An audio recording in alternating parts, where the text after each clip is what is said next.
A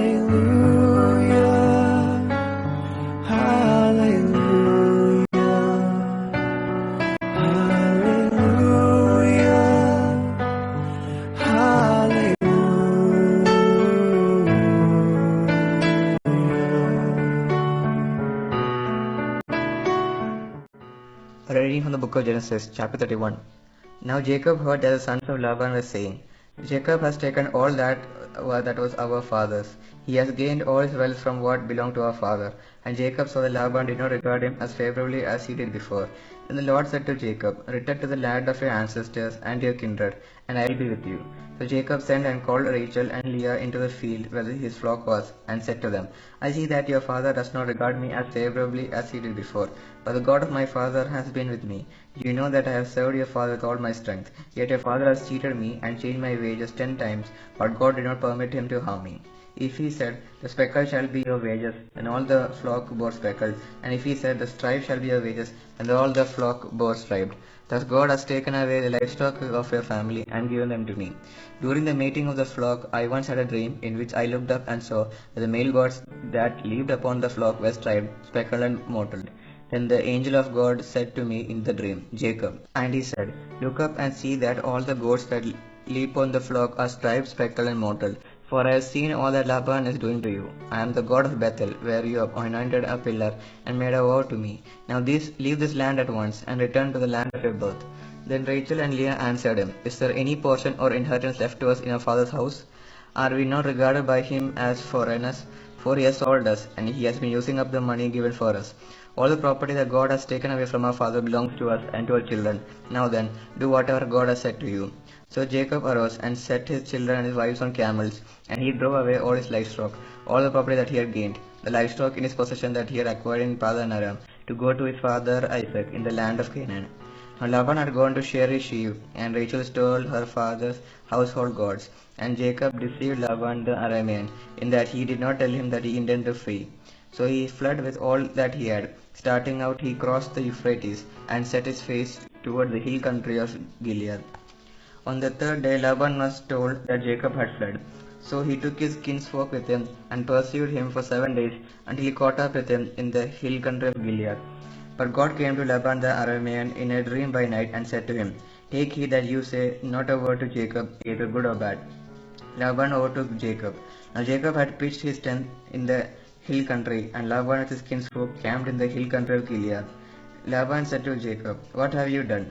You have deceived me and carried away my daughters like captives of the sword. Why did you flee secretly and deceive me and not tell me? I would have sent you away with mirth and songs, the tambourine and lyre. And why did you not permit me to kiss my sons and my daughters' favor? What you have done is foolish. It is in my power to do you harm.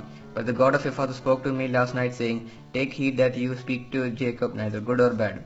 Even though you had to go because you longed greatly for your father's house, why did you steal my gods? Jacob answered Laban, Because I was afraid, for I thought that you would take your daughters from me by force. But anyone with whom you find your gods shall not live. In the presence of your kinsfolk, point out what I have that is yours, and take it. Now Jacob did not know that Rachel had stolen the gods. So Laban went into Jacob's tent, and into Leah's tent, and into the tent of the two maids, but he did not find them. And he went out of Leah's tent and entered Rachel's. Now Rachel had taken the household gods and put them in the camel's saddle, and sat on them. Laban felt all about in the tent, but did not find them. And she said to her father, Let not my lord be angry, that I can rise before you, for the way of woman is upon me. So he searched, but did not find the household gods. Then Jacob became angry and upbraided Laban. Jacob said to Laban, What is my offense? What is my sin, that you have haughtily pursued me?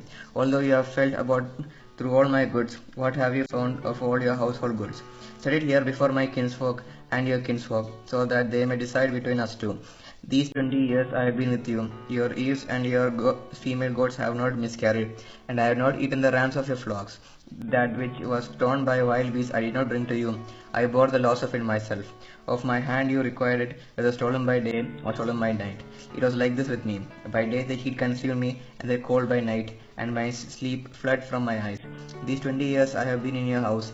I served you 14 years for your 2 daughters, and 6 years for your flock, and you have changed my wages 10 times. If the God of my father, the God of Abraham, and the fear of Isaac had not been on my side, surely now you would have sent me away empty-handed. God saw my affliction and the labor of my hands, and rebuked you last night. Then Laban answered and said to Jacob, the daughters are my daughters, the children are my children, the flocks are my flocks, and all that you see is mine. But what can I do today about these daughters of mine, or about the children whom they have borne? Come now, let us make a covenant, you and I, and let it be a witness between you and me. So Jacob took a stone and set it up as a pillar. And Jacob said to his kinsfolk, gather stones. And they took stones and made a heap, and they ate there by the heap. Laban called it Jegar Sahadhuda, but Jacob called it Gilead.